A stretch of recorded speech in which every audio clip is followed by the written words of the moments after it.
Inner spiritual splendor. I would like all of you to remember these three words in a very deep and wholesome manner. For a number of days, I hope I shall be talking to you on this very subject.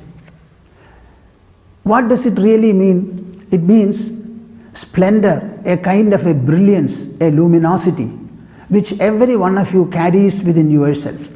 That is why I describe it as inner. Inner is opposed to something called outer. We have words like outside, inside, outward, inward, exterior, interior, etc. The entire world is only an outward perception and an outward observation. In order to observe this kind of an outward world, there must be something inside. So the outer and inner, these two words go together. I am not going to tell you anything about the exterior or the outer splendor, because it's all very clear to all of you. Ever since we are born into this world, we have a body, and the body carries 5 knowledge organs. We call them jnanendriyas. The purpose of having been born in this world is to be exposed to the outer grandeur and splendor. We are able to see with a pair of small eyes an infinitely expansive and various world. Our eyes are very small, mind you, but the world we are seeing all around is extremely various and also infinite. Can you imagine the power of the eyes then? Now, what about the power and the presence that made our eyes and made or evolved our body? That should be much more stupendous and amazing. I would like all of you to have a peep into this kind of inner magnificence and splendor. I describe it as a spiritual one. The moment I say something called spiritual, never be confused. I am afraid that most of you are confused about the word spiritual and spirit. We have words like material. The material, certain idea is there, the entire material world we say, objective world we say, the world of matter and energy. Now the adjectival form of matter is material. Now I am using a word called spiritual. What does it mean? Something different from matter and materiality. I would like you to think for a moment. You have a body. That is a matter energy aggregate, I agree. But this body itself will not be able to act or interact with the world at all. The body is only employed. Employed by what? Not by another body. Employed by your own mind, your own intelligence. Is the mind, is the intelligence something material? Certainly not. No matter or no energy is ever known to think, understand, feel, memorize or otherwise sense. The power of sensation, the power of cognition, the power of understanding and comprehension always relates to the mind and the intelligence. They are sentient constituents of your personality. This mind you cannot describe as material then. Then how shall I describe it? How shall we describe it? We can only describe it by a word different from and opposed to matter and materiality. That is why I use the word spirit or spiritual. So the splendor that every one of you is carrying within you is not a material splendor. The material splendor is perceived and interacted with by our senses, I agree. But the splendor that is within you, where? In the sphere of the mind, accessible to the mind, accessible to the intelligence, is the spiritual splendor. If there is such a splendor, I would like you to answer me. Will not every one of you relish and cherish to know about it? It is something available to everyone. Everyone carries within his body. Wherever there is the play of the mind, the existence of the mind, the function of the mind, wherever there is the role of intelligence, that which you call intellection, there the spiritual splendor certainly comes in. Now this is something to be probed into. The entire world becomes only an outer hemisphere for you. Now the entire outer hemisphere is revealed, shown, reflected and experienced within your body. And what should be that splendor or that magnitude, that magnificence and potential which is within your body, which is capable of revealing the infinitude outside all around? Which should be greater? Don't mortgage your intelligence. I would like you to speak to me from your brain, from your intelligence. The eyes which show the world, are they greater, or the world which is shown by the eyes? The eyes are very small. I would explain it a little more later. Swamiji is speaking about a splendor that is uniformly present and available to every human being upon this earth.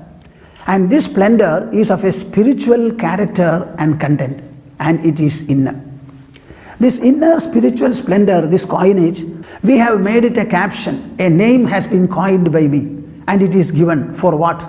For this telecast series. I am going to discuss and reveal particularly the subtle, even the abstruse truths, which are very, very functional, which are very useful and benevolent to every one of us in this world. What is the subject that I am going to discuss? I always speak on a very beautiful text. This particular text I am going to discuss under this caption, Inner Spiritual Splendor, is something called Sreemad Bhaagavatam, a very famous text in India and also abroad. Sreemad Bhaagavatam, many people would have heard about it.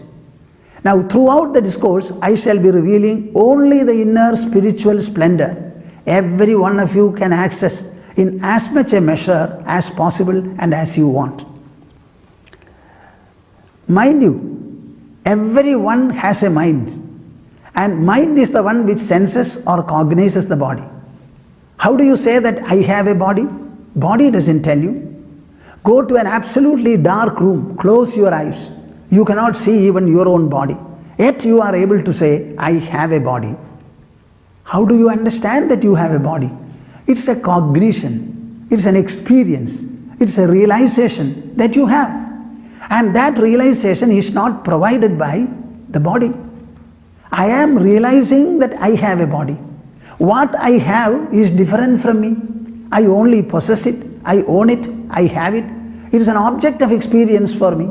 So there is something different from the body called the mind. The mind produces thoughts. None of the thoughts is visible, nor is the mind visible. Similarly, your intelligence goes on reasoning.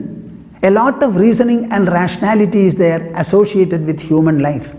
None of you is able to perceive any of the intellectual or intellectual processes, but they are taking place. Are you not cognizing them, experiencing them? Are you not aware of them? Yes, 1,000 times. It is this mind, this intelligence that are going to be the tool for our discussion as well as implementing what is conveyed as in the form of a message. You know, intelligence is the only tool which has the power and potential to act upon the mind. Intelligence is the only tool. And what is this intelligence doing? Is always having a quest for knowledge, knowledge, knowledge. Let the knowledge be of any kind and denomination. Normally the knowledge is divided into two sectors. The object hemisphere, as I said, objectude as I call it. There is also the knowledge of the subject. Whenever you think of an object, the object can be an object only with reference to a subject. So the intelligence is always having a quest. Normally, our children are being admitted to various forms of educational institution, levels of them, kindergarten, pre-kindergarten, primary, etc., etc. There they are certainly told and given knowledge. That knowledge relates to the world in one manner or the other. Now here, the same intelligence has to be employed in order to explore into the subject hemisphere within the body, where the mind and the intelligence are working. So I would exhort all of you, I would also make you definitely employ your intelligence with a view to understand the ramifications, the magnitude, magnificence, potential, possibility, etc. that are within the mind and within the intelligence. Understand them properly. I am talking to you in terms of knowledge. Every word I express conveys a certain idea. Ideas put together become measures of knowledge. And such knowledge is what we have throughout as a guiding factor for human life. Now, with every word that I utter, I would be activating, I would be inspiring, I would be enlightening your intelligence with a view to make it explore into your own inner spiritual splendor. And I am going to use an important text, a Sanskrit text, which belongs to the traditional India, the cultured India. That text is called Sreemad Bhaagavatam. Sreemad Bhaagavatam is very, very popular in our land.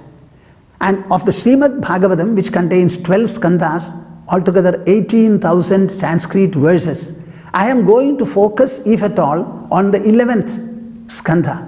There is a particular name which is very famous in the north about the 11th skandha. This is called the Mukti-skandham of Sreemad Bhaagavatam.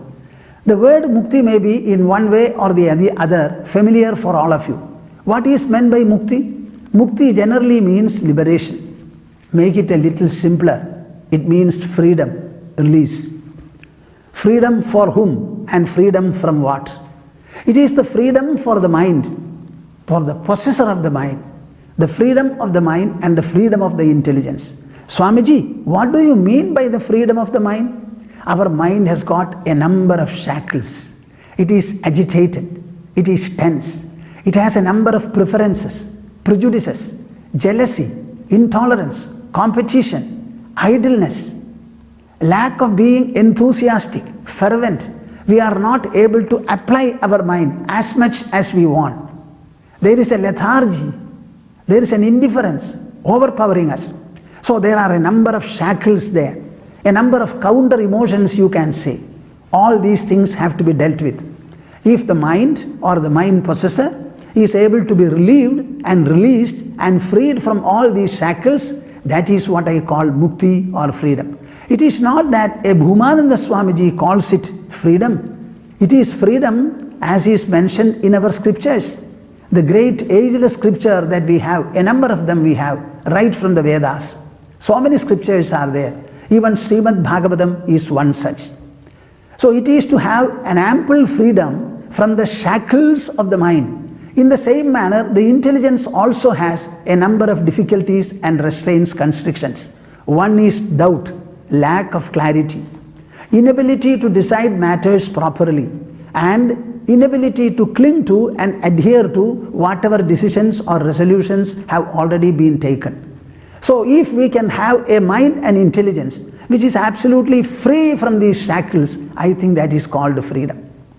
Swamiji, why is it the 11th skandha of Srimad Bhagavatam called Mukti-skandha? Because it deals with only this subject, freeing the mind from its shackles and freeing the intelligence from its shackles. This is the subject of discussion.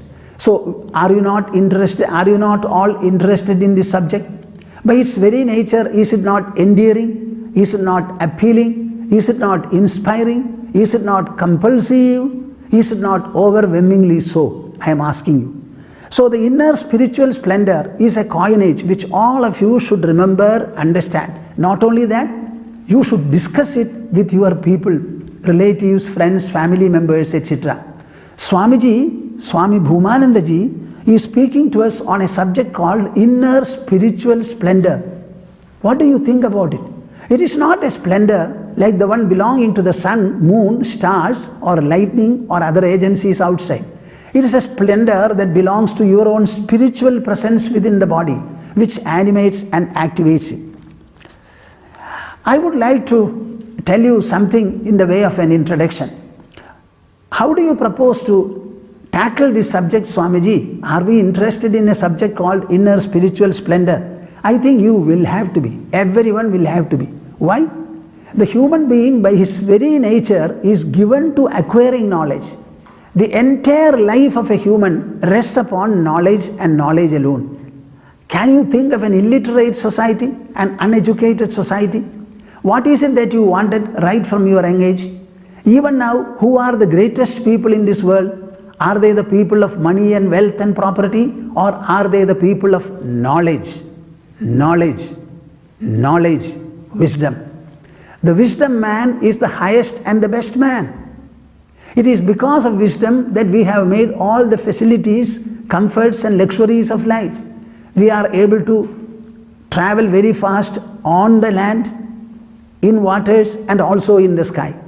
A lot of science and technology is there. Everyone knows about it. We are all very much bad after science and technology. The entire scientific and technological pursuit is a knowledge pursuit. Now, this fact is known not now, long, long back. Here is a celebrated proverb, a kind of a subhashitam, an adage, which describes the distinction between a human life and the rest of lives in the world. What is this slogan? Ahara nidra bhayamaithunani samani chaitani nranam pashunam jnanam naranam adhiko vishesho jnanena heenah pashubhis samana. Most of the verses, no, not all the verses, this Swamiji is going to recite will be Sanskrit. You can be prepared to become very familiar with Sanskrit if you listen to these talks consistently. Ahara nidra bhayamaithunani samani chayitani nranam pashunam. There are a number of creatures on this earth. Now, our Puranic calculations, our scriptural calculations are that 86 lakhs of creatures of different kinds are there. It is not that numerically 86 lakhs. 86 lakhs kinds of creatures are there. When all the others are totaled up in number, what should be the number? Oh, unimaginably great, huge. And what is the number of human beings upon the earth? Very, very few. Do you know, as many years and decades and millennia as we human beings have lived upon this earth, equally so the other beings also have lived. Perhaps they have lived more. There is nothing very special about it. And all of them stand on one side. The human being stands on another side. That is why man dominates the world and dominates all the other creatures of the earth. What is the reason? Ahara nidra bhayamaithunani. There are 4 items, 4 habits. Ahara, the intake of food and nourishment for the body. Nidra, sleep. That is the time the body rests, generates all the lost cells. Throughout the day we are active, and for every activity of ours we are using manufactured cell, biological cells in the body. Every cell contains energy, like a battery which is having electrical power. So every cell is exposed, is exploded, so to say, during the course of the activity. So millions and trillions of cells are used for the day's activity. Now all of them will have to be replenished. When is the system or the biological body replenishes them? The cells are replenished primarily in darkness and particularly when you sleep. That is why biologically sleep becomes an absolutely inevitable factor in our life. You cannot go on keeping awake. Suppose you keep awake for a long number of hours, automatically you will find the eyes start winking. Often it happens to me in the ashram. I go on working in a computer. After some time my eyes go on winking to such an extent that I cannot read even one line of the computer. That is the time I close the computer and go to take rest. This happens often, particularly every day at night. So sleep is an essential factor. Like food, nourishment, sleep also is very important and inevitable. It is complementary, irrefutably necessary for us. Bhaya. Then we come to something like emotion. The mind produces an emotion called fear. It is not only that we human beings have fear. Every animal, every creature has fear. So fear is an ingredient. It cannot be avoided. Ahara nidra bhaya maithunani. Maithuna means conjugal life and conjugal delight. Now this is also common for human beings as well as the animals. Now if these are common, what are they? Bodily needs of sleep as well as food and nourishment. Then the psychological traits called fear, and then the other one, the conjugality. If all these are common, then what is the distinction of the human being? I would like you to think. Your forefathers had thought about it long back, and they had presented a finding and an evaluation in the form of a subhashita, means a oft-quoted, well-remembered, to be consistently pursued statement of value. That is the meaning of subhashita. And we have quite a number of them. One subhashita, if you happen to read in time, you will find the whole life will be transformed. They are so powerful, so inspiring, so enlightening, so engulfing. so overwhelming. One Subhashita is sufficient. See what he says here. Ahara nidra bhayamaithunani samani chaitani nrinam pashunam. For human beings as well as for animals and birds and reptiles and the like. All these four are very common. Then where is the distinction, the superiority of man, if you ask? Jnanam naranam adhiko vishesho.